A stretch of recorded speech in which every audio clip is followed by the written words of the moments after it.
3 மணிக்கு வீடியோ எடுத்தேன். 3 மணிக்கு வீடியோ எடுக்கிறதுக்குள்ளே பார்த்தீங்கன்னா, அப்லோட் பண்ணி முடிச்சதுக்குள்ளே அப்டேட் ஆயிருக்கு. 3:25க்கு அப்டேட் ஆயிருக்கு பார்த்தீங்கன்னா.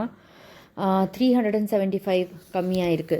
ஸோ நாளைக்கு வந்து இதை கன்சிடர் பண்ணிட்டு நாளைக்கு வந்து இதுலேருந்து நம்ம வந்து மார்க் பண்ணிக்கணும். தட் இஸ் 325க்கு 375 கம்மியாயிருக்கு.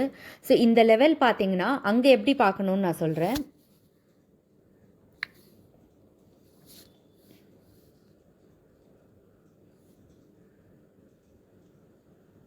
இப்போ இருக்கிற லெவல் பார்த்தீங்கன்னா $3,904 பர் அவுன்ஸ்.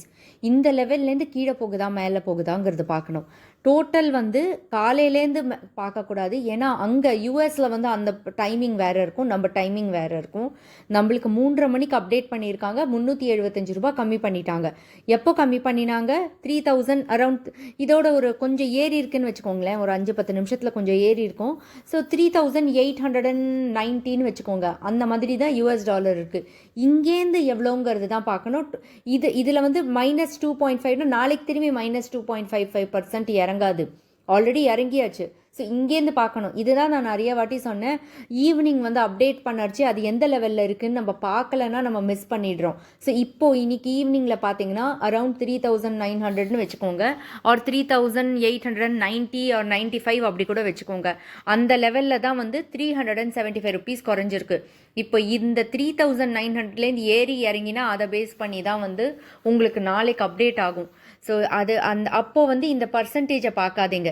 ஏன்னா இந்த பர்சன்டேஜ் வந்து ஆல்ரெடி வந்து டெபிட் பண்ணியாச்சு. இது வந்து ஆல்ரெடி கன்சிடர் பண்ணி இது மைனஸ் பண்ணியாச்சு. வந்து சப்போர்ட் லெவல் வந்து 3600 இருக்குது அப்படின்னா 3900லேருந்து 3600 வந்து $300 கீழே விழுது. $300 கீழே விழுதுன்னா ஆல்மோஸ்ட் வந்து 8% கீழே விழுதுன்னா நீங்களே கால்குலேட் பண்ணி பார்த்துக்கோங்க எவ்வளோ வரும்னு. ஸோ 8% ஆல்மோஸ்ட் இங்கேருந்தே பார்த்தீங்கன்னா 600 ருபீஸ் கிட்ட கீழே விழும். ஒரு கிராமுக்கு வந்து 600 ரூபாய், 500, 600, 700 கிட்ட கீழே விழும். ஸோ இது வந்து கால்குலேஷன் வந்து நான் வந்து ஓரலாக தான் பண்ணியிருக்கேன், கிளியராக பண்ணல.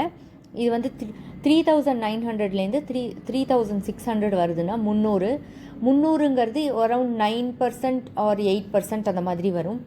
8% வந்து கம்மியாச்சுன்னா இப்போ இருக்கிற ரேட்டிலேருந்து 8% எவ்வளோ கம்மியாகுதுன்னு பாருங்கள். இப்போ வந்து 11,000 இருக்கா, அப்போ 11,000லேருந்து 8% எவ்வளோ கம்மியாகும்.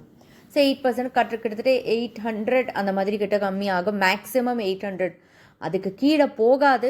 அது ஆனால் வெயிட் பண்ணி பார்ப்போம். எல்லாமே வந்து நான் இன்னும் ஜியோபாலிட்டிக்கல் நியூஸை பார்க்கல. ஏன் ட்ராப் ஆகுதுங்கிறது எனக்கு தெரியல. இனிமேல் தான் நான் அனலைஸ் பண்ணணும். நான் இது வெறும் டெக்னிக்கல் சார்ட் மட்டும்தான் உங்கள் கூட டிஸ்கஸ் பண்ணுறேன்.